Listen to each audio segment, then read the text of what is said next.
Hey, good morning, everyone. It's Monday morning, and it's 21 News Chief Meteorologist Eric Wilhelm here. We still have a little bit of a wintry mess coming our way tonight and into Tuesday morning. Now, this isn't going to be like a huge ice storm or anything like that, and it's certainly not going to be a big snow producer, but it can still have some impacts for your commute Tuesday morning. And if you're a night owl, maybe if you're out and about later on tonight. Let's start out this morning with the current radar. This is quite a mess across the Midwest this morning with rain, sleet, and snow falling in parts of Missouri, Illinois, southern Indiana, down into Kentucky as well. There's actually a severe weather element with this system today. There could be some pretty big storms down in parts of the lower Mississippi Valley, but all of this is tracking off to the north and east, and it's heading into an air mass that is pretty cold, not crazy cold for this time of the year, but cold enough that we're going to encounter some sort of frozen precipitation, it looks like, overnight tonight and tomorrow morning. So, consequently, the National Weather Service in both Cleveland and Pittsburgh did issue a winter weather advisory for all of our television viewing area. If you can see us on TV, you are under a winter weather advisory starting late tonight and continuing into tomorrow morning. So let's talk about the timing and what we expect. First of all, how much snow and ice to expect? The snow amounts are going to be pretty minimal. Coating possible as the precipitation pushes in late this evening. But snow is not going to be a big deal. Ice is the bigger story, even though, again, this is not a huge ice storm. This is not going to be the kind of thing that's going to cause power outages for days or anything like that. But the current thinking is that we could pick up a few hundredths, maybe a tenth of an inch worth of ice accretion across our area. As I mentioned yesterday, a lot of people know what 3 inches of snow looks like. Well, what's a tenth of an inch of snow? Or a tenth of an inch of ice, I should say, generally look like. Here's kind of the general impacts we expect when we have that much ice accretion.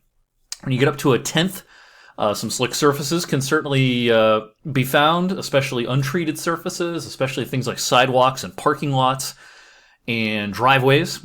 And you'll probably have to scrape your car a little bit tomorrow morning if it's going to be out all night. Once you get above a tenth of an inch and closer to a quarter of an inch, that's when you can run into more profound problems on the roadways. That's when all of the bridges and overpasses would be slippery. That's when we'd probably see quite a bit more in the way of accidents when you get up to a quarter of an inch. Now, we're expecting things to be closer to a tenth of an inch or even less. So, yes, sure, some bridges, some overpasses, especially if they're left untreated, could certainly be a little bit slick tonight, late especially, and into tomorrow morning.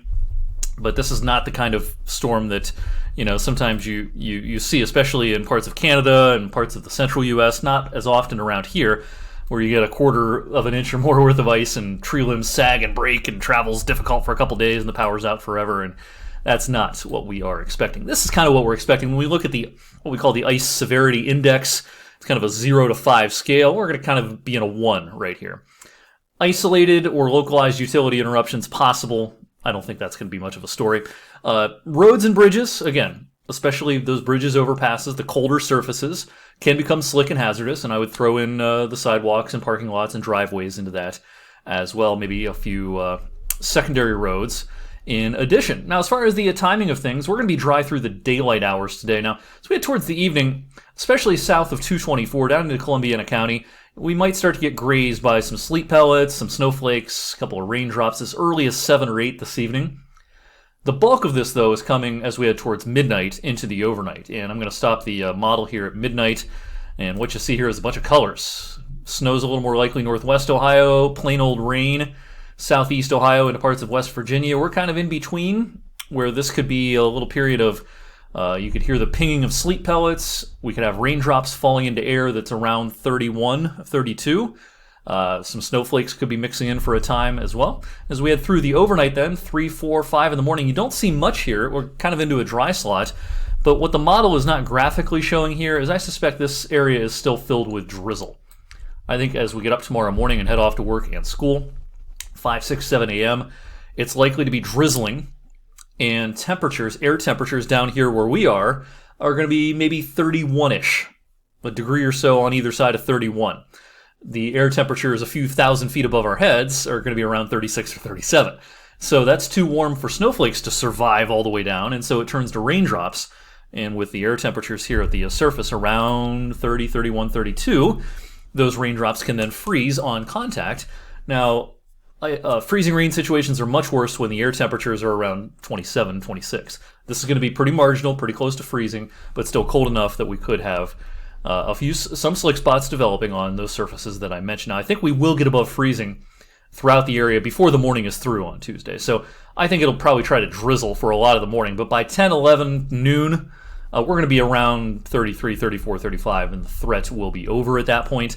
As we head into the late afternoon into the evening on Tuesday, we might get grazed with some flurries, but I don't think that'll be much of a big deal. So the thing I want you to take away from this video, this is not a big ice storm or anything like that.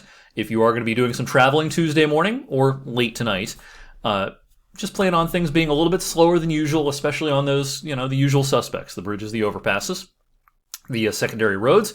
Road treatment is very effective when temperatures are near freezing, so treated surfaces should be generally just fine. And the rest of the week looks quite a bit quieter. I'll have more details later today on 21 News 6 and 11 and on Weather for Weather Geeks. Don't forget you can get the forecast anytime on the Storm Tracker 21 app.